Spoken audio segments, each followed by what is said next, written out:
వడ్డించేవాడు మనవాడు అయితే దోచుడే దోచుడు, దంచుడే దంచుడు. ఇప్పుడు ఏపీలో ఇదే జరుగుతుందన్నటువంటిది హాట్ టాపిక్. విశాఖలో ఓ ఊరు పేరు లేని సంస్థకు భూ కేటాయింపులు పొలిటికల్ కాంట్రవర్సీకి దారితీశాయి. అప్పరంగా వేల కోట్ల భూములు కొట్టేస్తున్నారన్న ఆరోపణలు వస్తున్నాయి. ఇంతకీ దాని వెనక ఉన్న పెద్దలెవరు?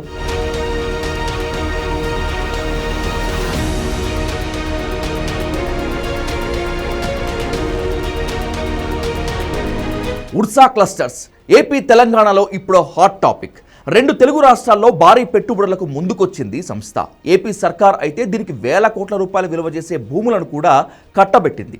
పెట్టుబడులు రావటం మంచిదేగా అంటే అవుననే చెప్పాలి. కానీ ఇది పెట్టుబడుల వ్యవహారంలా లేదు, దోచుకునే వ్యవహారంలా కనిపించడమే అసలు సమస్య. ఊరు పేరు లేని సంస్థకు వేల కోట్ల భూముల మనవాడే అని ఇచ్చారా, పనివాడనే ఇచ్చారా? ఉర్సా క్లస్టర్ వెనుక ఉన్నది ఎవరు?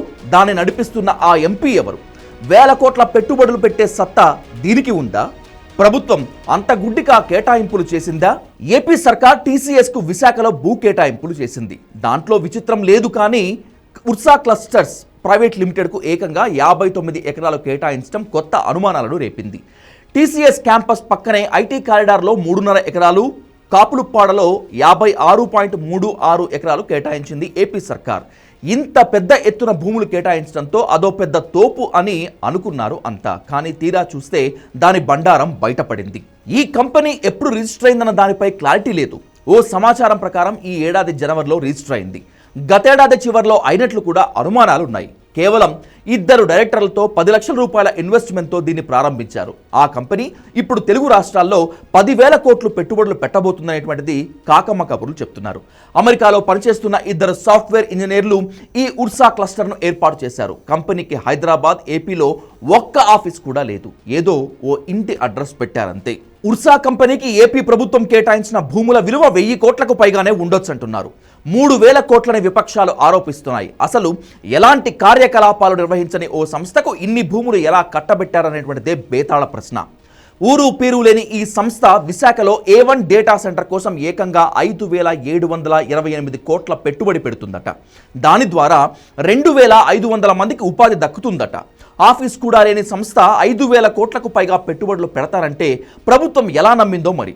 ఆ కంపెనీ గురించి ఎలాంటి సమాచారం అందుబాటులో లేకపోవడంతో అనుమానాలు పెరుగుతున్నాయే కానీ తగ్గటమే లేదు. కేసినేని చిన్ని వెనకుండి నడిపిస్తున్నారా?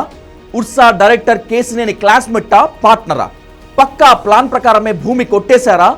ఆరోపణలపై ప్రభుత్వం స్పందించదెందుకు?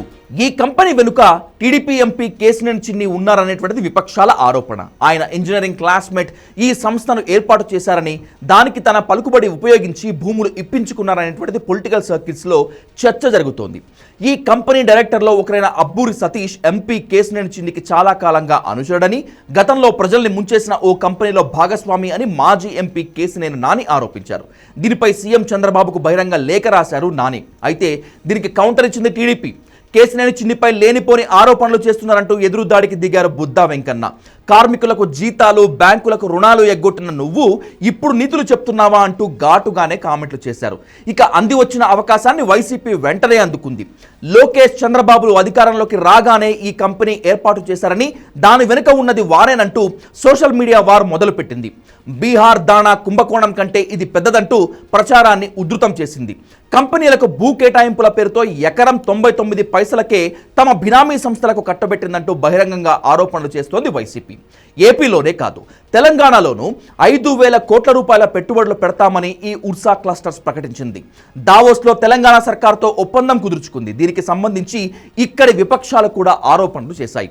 అక్కడ బాబు, ఇక్కడ రేవంత్ ఈ సంస్థతో కుమ్మక్కయ్యారని అంటున్నాయి. రెండు తెలుగు ప్రభుత్వాలు ఇప్పుడు తమపై వచ్చిన ఆరోపణలపై క్లారిటీ ఇవ్వాల్సిందే.